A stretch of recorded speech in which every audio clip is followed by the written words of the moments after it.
नमस्कार, लोकवाणी देख रहे हैं आप। मैं हूं सागर सुमन।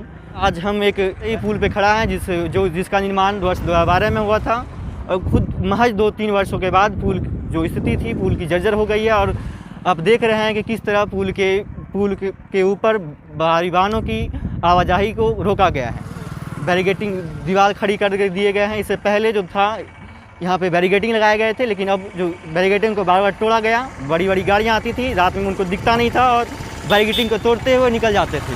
इसके बाद यहाँ पे दीवार खड़ा कर दिया गया है। जब से यह पुल क्षतिग्रस्त हुआ है, बता दें कि 7 से 10 लोगों की मृत्यु यहाँ पे सड़क दुर्घटना में हो चुकी है और हमेशा दुर्घटनाएं होती रहती है।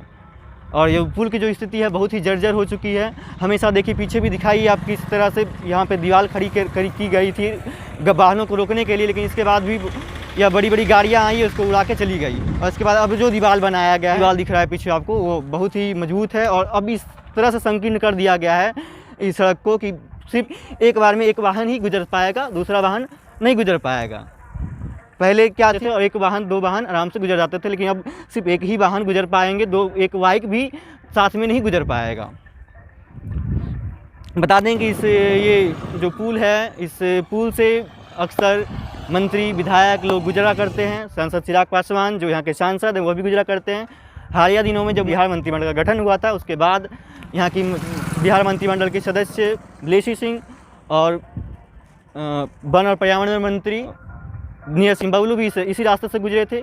और जो चकाई के विधायक हैं और सब मंत्री हैं बिहार के मंत्रिमंडल में, सुमित कुमार सिंह इसी रास्ते से गुजरते हैं। और जो यहाँ के वर्तमान विधायिका हैं श्रेयसी सिंह उसी रास्ते से गुजरा करती है। लेकिन आज तक भी किसी की आंख नहीं खुली है। सिर्फ यहाँ पे लोग आश्वासन देते रहते हैं कि यह पुल का जल्द ही मरम्मत किया जाएगा, लेकिन अब तक इसकी मरम्मत ना हो सकी है। जो स्पॉट है, जिस स्पॉट पे हम खड़े हैं, बहुत ही प्रचलित स्पॉट है। जो आपको पीछे ग्राउंड दिख रहा है, ग्राउंड दिखाइएगा ज़रा।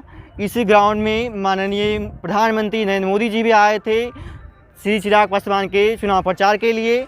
इसके बावजूद भी आज देख सकते हैं आपकी पुल पिछले 4-5 वर्षों से क्षतिग्रस्त है, मतलब जर्जर स्थिति में है। इसके चिराग पासवान जो कि हमेशा सरकार को घेरते रहते हैं, गोपालगंज के मुद्दे पर भी सरकार को उन्होंने घेरा था, लेकिन आज जब ये जो उनके क्षेत्र में पड़ता है इस मुद्दे पे वो मौन है। और यही नहीं कि इस रास्ते में आपको 3 पुल पड़ेंगे, जो कि एक ही कार्यकाल में सब लगभग 2012 में ही बने थे, जिसमें 2 पुल क्षतिग्रस्त हो चुके हैं, 1 पुल बचा हुआ है। 1 पुल पे आवाजाही होती है, लेकिन 2 पुल पे बिल्कुल भी वहाँ से बड़ी गाड़ियों की आवाजाही पे रोक लगा दिया गया है।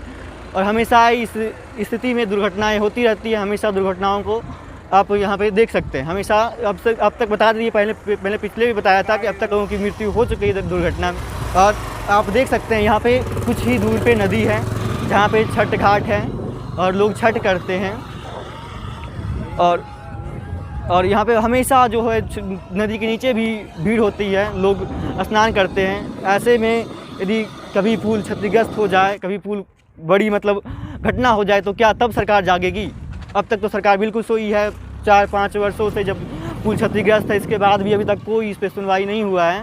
और कहीं ना कहीं ये पुल है, इससे कहीं ना कहीं लोगों के रोजी रोटी पे भी असर हुआ है। पीछे दिखाइए आप, पीछे जो दिख रहा है वो लाइन होटल है। पीछे वहाँ जब ये सड़कें चालू थी तो बहुत सारे लाइन होटल इस रूट में चलते थे। करीब 10 से 12 ये लाइन होटल इस रूट में चलते थे। लेकिन जब से यह पुल क्षतिग्रस्त हुआ है, दोनों पुल जब से स्थिति दोनों पुलों की जर्जर हुई है, तो हमें यहाँ से जितने भी 10-12 ये थे लाइन होटल थे, सारे बंद हो गए हैं। सारे पे जो और भी 1-2 बचे हुए हैं वो भी बंद होने की कगार पे हैं। और बता दें, यह जो रास्ता है यह सीधे देवघर से जुड़ती है। ये देवघर झारखंड से जुड़ती है जी। सार्वजनिक मेले में अधिकांशतः लोग इसी रूट से देवघर बाबा धाम जाया करते थे, लेकिन जब से ये पुल क्षतिग्रस्त हुआ है, लोगों की आवाजाही पे बिल्कुल भी प्रभाव पड़ा है। पहले इसी रास्ते से लोग बाबा धाम जाते थे, देवघर जाते थे, लेकिन जब से यह पुल क्षतिग्रस्त हुआ है, लोग इससे बहुत ही कम सफ़र करते हैं। बता दें कि एक और जो यही जम्मू ज़िले से एक और रास्ता है जो झारखंड को जोड़ती है, लेकिन वह रास्ते से 20 किलोमीटर की दूरी ज़्यादा तय करनी होगी आपको। लेकिन यदि आप इस रास्ते से सफ़र करते हैं तो आपको 20 किलोमीटर की बचत होगी, इसलिए सब इसी रास्ते को चुनते थे।